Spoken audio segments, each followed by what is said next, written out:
ख्वाबों की सजी थी महफिल ये हसरत नीलाम हो गई। तूने एक नजर मुझे क्या देखा, मेरी जिंदगी तेरे नाम हो गई। कटेला दुखवा पहाड़ हो, सब कर बेड़ा कदस पार हो।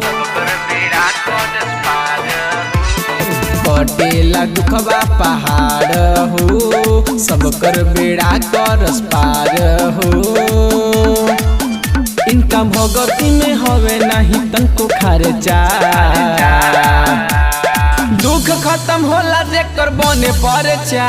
बागेश्वर धाम के होला चर्चा, दुख खत्म होला जेकर बने परचा। बागेश्वर धाम के संगरो चर्चा।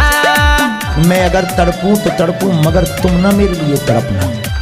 तुम अगर तड़पे तो फिर मशहूर हो जाऊंगा। मैं अगर देखूं तो देखूं मगर तुम ना मुझको देखना।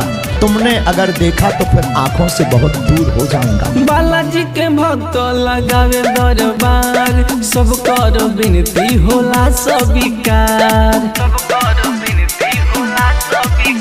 पूरा हिंदू के हम नसान हो, बाबा धीरेन्द्र शास्त्री हो नाम हो।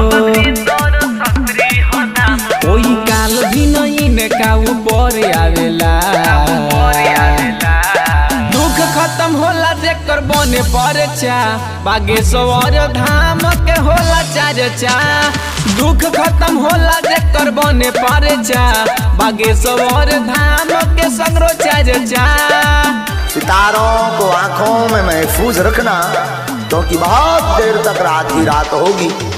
मुसाफिर हो तुम भी, मुसाफिर है हम भी। हनुमान जी ने चाहा तो किसी मोड़ पर फिर मुलाकात हो।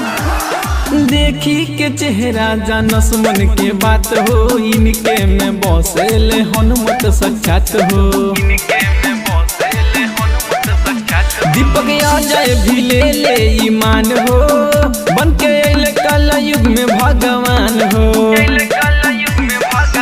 इनका भगती में हवे नहीं तनको खर्चा, दुख खत्म होला जेकर बने परचा।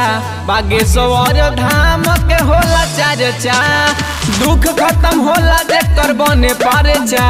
बागेश्वर धाम के संगरो चर्चा।